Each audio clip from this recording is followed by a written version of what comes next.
ಬಲಿಷ್ಠ ಸಮಾಜಗಳನ್ನ ಈ ಥರ ತುಂಡು ಮಾಡ್ಕೊಂಬಂದ್ರೆ ಅವುಗಳ ಅಸ್ತಿತ್ವ ಕಡಿಮೆ ಆಗುತ್ತೆ, ಒಗ್ಗಟ್ಟು ಕಡಿಮೆ ಮಾಡಬೇಕು. ಅದೇ ಥರ ಈಗ ಲಿಂಗಾಯತರಲ್ಲೂ ಅಷ್ಟೇ ಇರೋಂಥ ಹಿಂದೂ ಧರ್ಮದಲ್ಲಿ ಇರುವಂಥ ಎಲ್ಲ ಸಬ್ ಕ್ಯಾಸ್ಟ್ಗಳು ಹಿಂದೂ ಧರ್ಮದಲ್ಲಿ ಬಸವಣ್ಣವ್ರ ಕಾಲದಲ್ಲಿ ಸಾಕಷ್ಟು ಬಂದಿದ್ದಾವೆ. ಆ ಕ್ಯಾಸ್ಟ್ಗಳನ್ನೆಲ್ಲನೂ ಡೈವರ್ಟ್ ಮಾಡೋದು ಇದಕ್ಕೆ ಬೇರೆ ಬೇರೆ ಉಪಜಾತಿಗಳನ್ನಾಗಿ ಹೆಂಗೆ ಅಂತ ಗೊತ್ತಾಗ್ತಿಲ್ಲ ಈಗ ನೋಡಿ. ಈಗ ಅದಕ್ಕೊಂದು ಈಗ ಎ ಅನ್ನೋ ಪರ್ಸನ್ ಮನೆಗೆ ಬಂದ್ರು, ಇವ್ರು ಒಕ್ಕಲಿಗರು, ಇವ್ರ ಮನೇಲಿ ಇಷ್ಟು ಜನ ಇದ್ದಾರೆ, ಹೋಯ್ತು. ಅವ್ರ ಮನೇಲಿ ಯಾರಾದರೂ ಒಬ್ಬರು ಕ್ರಿಶ್ಚಿಯನಿಗೆ ಮದುವೆ ಆಗಿದ್ರು, ಮುಸ್ಲಿಮಿಗೆ ಮದುವೆ ಆದ್ರು, ಅದನ್ನು ಅವ್ರು ತಗೊಳ್ಳೋದೇ ಇಲ್ಲ. ಮುಸ್ಲಿಂ ಮನೆಗೆ ಹೋದ್ರು, ನೀವು ಮುಸ್ಲಿಮ ಬರ್ಕೊಂಡು ಹೋದ್ರು. ನೀವು ಇಲ್ಲಿ ಹೆಂಗ್ ಹೊಡಿತಾ ಇದ್ದೀರಿ? ಇದು ಅವ್ರವ್ರ ನಿರ್ಧಾರನ ಅವ್ರ ನಿರ್ಧಾರ ಅಂತ ತೋರಿಸ್ತಾರೆ. ಇದು ನೇಮಕ ಕೋಡ್ ಬೇರೆ ಕೊಟ್ಟಿದ್ರಲ್ಲ ಮೇಡಮ್, ಇದಕ್ಕೊಂದು ಕೋಡ್ ಕ್ರಿಯೇಟ್ ಕರೆಕ್ಟ್ ABCD ಕೊಟ್ಟಿದ್ದಾರೆ. ಅಲ್ಲ, ಜಾತಿ ಕೋಡ್ ಒಂದು.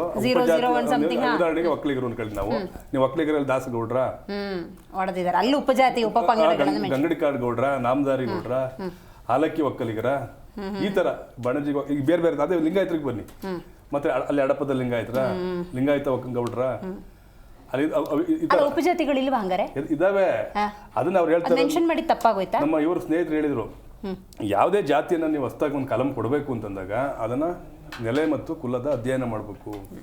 ಯಾಕಂದ್ರೆ ಆಚಾರ ವಿಚಾರಗಳು ಬದಲಾಯಿಸ್ತವೆ.